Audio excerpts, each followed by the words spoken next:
দ্বিতীয় দফার আগেই অশান্তি, মারামারি, রণক্ষেত্র। আইএসএফও হুমকি দিচ্ছে শ্মশান করে দেওয়ার। প্রদীপ চট্টোপাধ্যায়ের কাছে যাবো। দ্বিতীয় দফার আগে কি আবার সেই সংস্কৃতি, যেটা পার্থদা বলছিলেন, যে ভয়ের রাজনীতির সংস্কৃতি? না, মানে দ্বিতীয় দফার আগে কোথাও গিয়ে সাধারণ মানুষকে আশ্বস্ত করতে আমার মনে হচ্ছে নির্বাচন কমিশন ব্যর্থ হচ্ছে। তার কারণ হচ্ছে যে সাধারণ মানুষ চেয়েছিল যে প্রথম দফার যে ভোট, সেই ভোট শতাংশের সাথে মিলিয়ে দ্বিতীয় দফাতেও তারা খুব শান্তিপূর্ণভাবে ভোট দিতে যাবে। কিন্তু ভোট দিতে যাবে যে তারপরে যদি তার এই হিংসার সম্মুখীন হতে হয়, এত কোম্পানি বাহিনী থাকা সত্ত্বেও তাদের সামনে যদি এই ধরনের মারামারি হয় এবং একটা এমপি যদি আক্রান্ত হয়, এই বড় বড় নেতাকর্মীরা যদি তারা মারামারিতে লিপ্ত হয়, তাহলে সাধারণ মানুষ একটা পাড়ায়, একটা বুথে সে কতটা শান্তিতে ভোট দিতে যাবে? আর মাত্র একদিন, এই আজকের দিনে তো অশান্তি কাম্যই নয়। এটা তো মানে একদম ফাইনাল। আমি এখান থেকে তনুজা চক্রবর্তীর কাছে যাব, যে প্রধানমন্ত্রী বলে যাচ্ছেন বারবার যে এতদিন হিংসা ভয় ছিল, এখন শান্তি ফিরে আসুক। কিন্তু এই বিজেপিকে যারা দেখছেন সাধারণ মানুষ, মারমুখী বিজেপি, কোথাও কি ইমেজ নষ্ট হচ্ছে না? না, এটা একদম ভুল বার্তা হচ্ছে এখান থেকে। মারমুখী কোথায়? মানুষ নিজেকে আত্মরক্ষা করবে না? মারমুখী মানে কি? একজন যিনি প্রার্থী, তাকে দেখা যাচ্ছে তার যে সিকিউরিটির পায়গুলি লাগছে, অর্থাৎ তাকে মারতে যাওয়া হয়েছে, অ্যাটেম্পট টু মার্ডার কেস। সেক্ষেত্রে আপনি বলছেন মারমুখী, তখন সেটা ঠেকাবে না? তখন কি করবে? কীর্তন করা উচিত? নিশ্চয়ই নয়। তো বাংলায় যদি নির্বাচন, ঠিকই বলছেন যে ফুলচন্দন দিয়ে পুজো করবো না, নিশ্চয়ই না। কেউ আমাকে মারতে আসলে বা আপনাকেও মারতে আসলে আপনি তাকে নিশ্চয়ই বলবেন না আমরা আত্মরক্ষা করবো না, এই কি কথা বলছেন? তো আজকে সেই আত্মরক্ষার জায়গাটা এসছে। জনতা, আজকে পশ্চিমবঙ্গের মানুষ ঠিক করে নিয়েছে এই মাঠটার একতরফা খাবে না। এই যে তৃণমূল যেভাবে অত্যাচার করে এসছে পশ্চিমবঙ্গের বুকে, সাধারণ মানুষ সেটা মেনে নেবে না। এই অত্যাচারটা আর মেনে নেবে না। একজন নেতা তাদেরকে একতরফাভাবে আর মার খাবে না। নিশ্চয়ই তারা একজন নেতা তাদের 15-20 জন করে স্বয়ংক্রিয় রাইফেলধারী কেন্দ্রীয় বাহিনী ঘিরে রয়েছে, তারপরে তারা সব ডায়লগবাজি করছে। তো বেঙ্গল পুলিশ শুধু তৃণমূলকেই ঘিরে রেখে দিয়েছিল, সাধারণ মানুষের জন্য কোনো সার্ভিসই দেয়নি। আপনি তৃণমূল কংগ্রেসের একটা নেতা দেখাবেন যাকে 15-20টা করে এরকম ঘিরে থাকে, যাদেরকে পাশের বাড়ির লোক কেন নিজের বাড়ির লোক চেনে না, তাদেরকে জেলে বা বেলে আছে, তাদের আর বেরোনোর জায়গা নেই। বেরিয়ে তো বিজেপিতে চলে গেছে। যারা বেরিয়েছে তারা বেরোয় না তো, ম্যাক্সিমামই তো জেলে আছে। অর্জুন সিং এর মতো যে নেতা, তাও তো তাকে লোকে চেনে, যে গুন্ডা বদমাশ যাই হোক তাকে লোকে চেনে। কিন্তু এমন বহু নেতা আছে বিজেপির যাকে তার বাড়ির লোকও চেনে না, তাদেরও 15-20টা করে কেন্দ্রীয় বাহিনী রাইফেল নিয়ে রয়েছে। এদের মাঝখানে থেকে বীরত্ব দেখানো খুব ভালো কথা। কেন্দ্রীয় বাহিনী দেওয়া হয়েছে, তাদের নাকি বিশাল তাদের নিরাপত্তা অভাব রয়েছে তো, এবং শাসক দলের কাছ থেকে থ্রেট রয়েছে বলা হয়। অর্জুন সিং যেটা দেখালেন, থ্রেট আছে, গুলি চলছে তার বাড়ির সামনে, তার ঘেরাটোপে থেকে তিনি হাত দিয়ে মারছেন, কোনো অসুবিধা নেই। এবার এই ঘেরাটোপের মধ্যে থেকে চৌঠা মের পর তারা যে কীর্তন গাওয়ার কথা বলছিলেন, পাল্টা যদি ডিজে বাজতে শুরু করে, আশা করি তখন আর এইখানেও কিন্তু হুমকি হুঁশিয়ারি, স্টুডিওতে মার দিচ্ছে। পূর্বস্থলী থেকে আরম্ভ করে, পূর্বস্থলী দক্ষিণ থেকে আরম্ভ করে বিভিন্ন জায়গায় আজও অশান্তির ছবি দেখুন।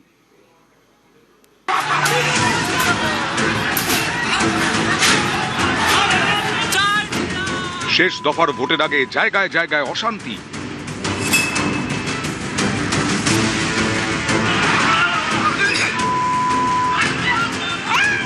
ভোটের পূর্বস্থলীতে ধুন্ধুমা। পূর্ব বর্ধমানের পূর্বস্থলী দক্ষিণে বিজেপি তৃণমূলের হাতাহাতি। বিজেপি প্রার্থী প্রাণকৃষ্ণ তপাদারের মিছিলে উত্তেজনা। সমুদ্রগড়ে তৃণমূল পার্টি অফিসের সামনে ঝামেলা।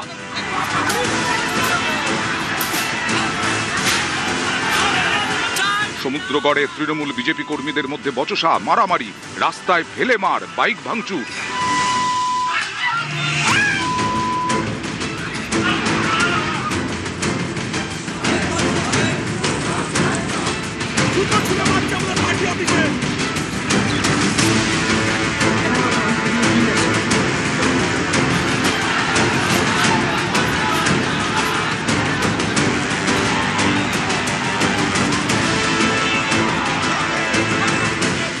ঘটনার প্রতিবাদে পূর্বস্থলীর নসরাতপুরে মন্ত্রী স্বপন দেবনাথের নেতৃত্বে বিক্ষোভ দেখায় তৃণমূল।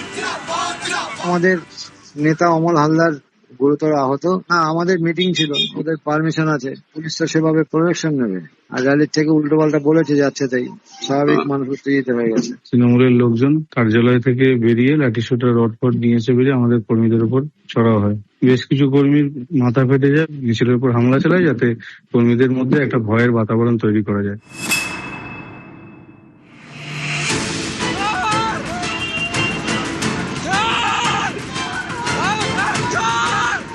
দক্ষিণ 24 পরগনার ভাঙড়ের তৃণমূল প্রার্থী শওকত মোল্লা ও তৃণমূল কর্মীদের ওপর হামলার অভিযোগ। ভোট প্রচার সেরে ফেরার পথে হামলার অভিযোগ তৃণমূলের। বিজয়গঞ্জ থানার সামনে বিক্ষোভ দেখায় তৃণমূল, তাদের নিশানায় আইএসএফ। অভিযোগ মানতে নারাজ আইএসএফ।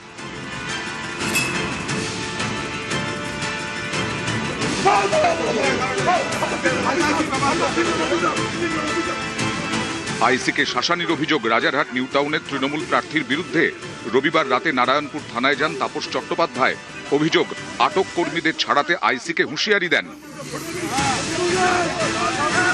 তৃণমূলের দাবি, অন্যায়ভাবে তাদের দুজনকে আটকে রাখা হয়।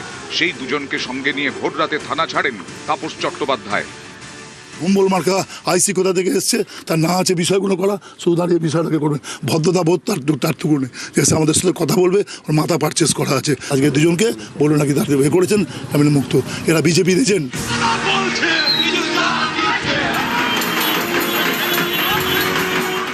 সোমবারও উত্তেজনা ছড়ায় রাজারহাট নিউ টাউনে। বটতলার কাছে পুলিশ বিজেপির মিছিল আটকালে শুরু হয় বচসা।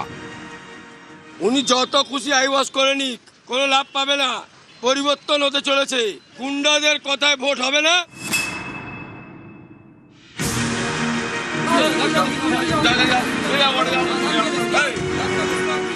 ভোটের আগে অশান্তি উত্তর 24 পরগনার পানিহাটিতে। রবিবার বিজেপির পতাকা টাঙানো নিয়ে অশান্তি হয়। বিজেপির দাবি, স্থানীয় তৃণমূল কাউন্সিলরের নেতৃত্বে তাদের কর্মীদের মারধর করা হয়। তৃণমূল অবশ্যই অভিযোগ মানতে নারাজ। সোমবার তৃণমূল কাউন্সিলর স্বপন কুণ্ডুকে গ্রেফতার করে ঘোলা থানার পুলিশ।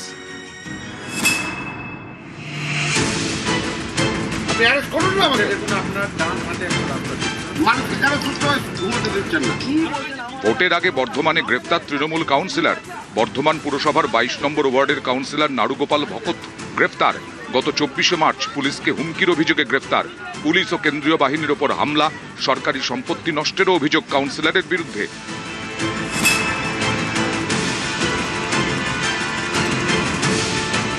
নন্দীগ্রামের বয়ালে হাওয়া গরম। রবিবার রাতে মাছ ধরার জালের গোডাউনে আগুন। বিজেপি করায় আগুন লাগিয়ে দেওয়া হয়েছে বলে অভিযোগ, মানতে নারাজ তৃণমূল। আমরা বাড়িতে ঘুমিয়ে আছি সবাই, এমন সময় ওই পাশের বাড়ি বাজিয়ে দেখে না এখানে আগুন জ্বলছে। আমরা বিজেপি করি আর ওরা তৃণমূল করে, আমাদের অনেক ধমকানি দেখিয়েছে। কঠোরভাবে সমস্ত সমর্থকদেরকে, কর্মীকে বার্তা দেওয়া আছে, কোথাও কোনো রকম বিশৃঙ্খলার সঙ্গে আমাদের কর্মীরা যুক্ত হবে।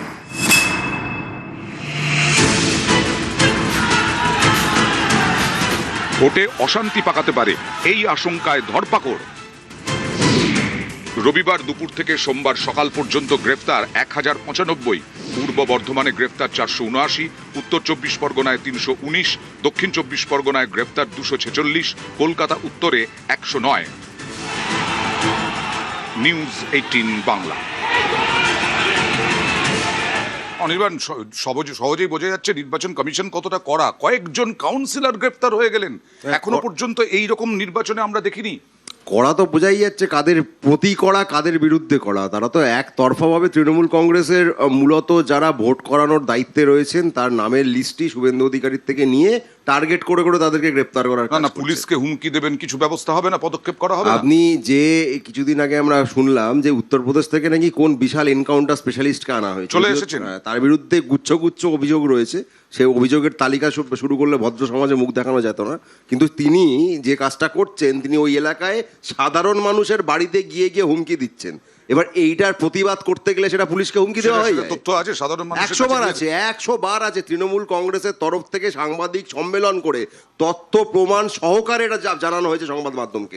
যদি কোথাও ভুল বলা হয়ে থাকে নির্বাচন কমিশন পদক্ষেপ নিয়ে দেখাক, তারা অস্বীকার করে দেখাক।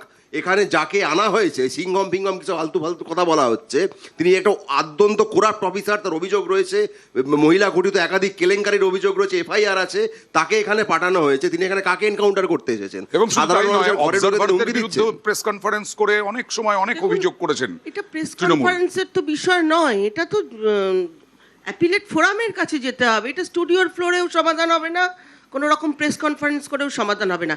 এতকাল বাংলার মানুষ এইভাবে বারবার এরকম অভিযোগ জানিয়েছে, খুন হয়েছে, আমাদেরই প্রায় 300-র উপরে কর্মী খুন হয়েছে, আমরা জানি এই বিষয়গুলো, এরা কিছুই করেনি। এখন এদের না তাহলে ভয়ডরহীনভাবে প্রথম দফায় ভোট দিতে পেরেছেন সাধারণ মানুষ? লোককে ভয় দেখাচ্ছে, নিজেরা ভয় পেয়েছে তৃণমূল, বুঝতে পারছেন না, কাউন্সিলর অ্যারেস্ট হয়ে যাচ্ছে। এরা গুন্ডাটা কোন লেভেল থেকে করে। আজকে একজন, এই কিছুক্ষণ আগে আপনারাই দেখালেন, একজন সাংসদ, তিনি তার গায়ে কিছু হয়নি, উল্টো দিক থেকে আঘাত হচ্ছে, ড্রাইভারকে মারা হচ্ছে, সত্যি তিনি বলছেন তার মানে সারা তার গাড়ি ভাঙচুর করাটা জাস্টিফাইড তো এই গাড়ি ভাঙচুরটা জাস্টিফাইড তো তার আগে প্রশান্ত দিগরের গাড়ি ভাঙা হয়েছে, ছবিটা আমরা দেখলাম, 7টা গাড়ি ভাঙা উইন্ডস্ক্রিন হয়েছে, বাস দিয়ে, সেটা জাস্টিফাইড তো। 7টা গাড়ি ভাঙা দেখুন এই হয়েছে, যে পানিহাটির ঘটনা ওই তো দেখাচ্ছি, বললাম পানিহাটিতে, আজকে পানিহাটিতে আগরপাড়া স্টেশনের বাইরে আমার দলের কেউ নয়, কিন্তু শুভজিৎদের দলের তাদের প্রচার চলছিল, এটি বাচ্চা মেয়ে 16-17 বছর বয়স, এই বিজেপির গুন্ডারা তাকে অবধি নিগ্রহ করেছে, ক্রিমিনাল যে ওরা এই নিজেরাই বিজেপির গুন্ডারা সিপিএম এর বাচ্চা মেয়ে তাকে অবধি নিগ্রহ আসলে করেছে। শক্তি বেড়েছে এই সমস্ত জায়গায়, সেই কারণে গন্ডগোলটা বেশি হচ্ছে। প্রশ্নটা হচ্ছে যে এবারে যে 142টা আসন, মানে যে এরিয়াগুলো নিয়ে হচ্ছে, এখানে পরপর গন্ডগোলের যে চিত্রগুলো দেখা গেল, মানে আপ টু মেদিনীপুর পর্যন্ত, অর্থাৎ এই পুরো এরিয়াটা প্রায় মোটামুটি কভার করছে। অর্থাৎ দ্বিতীয় পর্যায়ে যে সব জায়গায় ভোট, সেই জায়গাতে আমরা দেখতে পাচ্ছি যে গন্ডগোলগুলো হচ্ছে, যেটা প্রথম পর্যায়ে হয়নি। অনেক মানুষকে প্রিভেন্টিভ ডিটেনশন করা হয়েছিল, রাজনৈতিক দলের মানুষ, রাজনৈতিক দলগুলো বলেছিল আমাদের লোকেদের গ্রেপ্তার করা হয়েছে, কিন্তু এটা বোঝা গেছিল যে সেই লোকগুলোকে গ্রেপ্তার না করলে পরবর্তীকালে নির্বাচনটা শান্তিতে কিন্তু হতো না। তৃণমূলের 800 জনের তালিকা দেওয়া হয়েছিল, এটা বলা হয়েছিল, কল্যাণ বন্দ্যোপাধ্যায় করেছিলেন মামলা, সেখানে 30শে জুন পর্যন্ত স্থগিতাদেশ দেওয়া হয়েছে। কোথাও একটা ফাঁক রয়ে যাচ্ছে। এই যে আমি বলছি যে আরামবাগ আর জগদ্দল, এখানে যদি গন্ডগোলের সময়, ঝামেলার সময় কার্যকরীভাবে আমরা এই কেন্দ্রীয় বাহিনীকে না পাই, তাহলে কেন্দ্রীয় বাহিনী আমাদের কি নিরাপত্তাটায় নির্বাচনের দিন দেবে? বারবার যেটা বলছি যে নির্বাচনে অশান্তিটা নির্বাচনের দিন শুধু নয়, নির্বাচনে অশান্তি তার কয়েকদিন আগে থেকে পাড়ার পুকুরে, গ্রামের পুকুরের পাশে, বর্ধমানে বিজেপির শক্তি কি বাড়েনি? বর্ধমান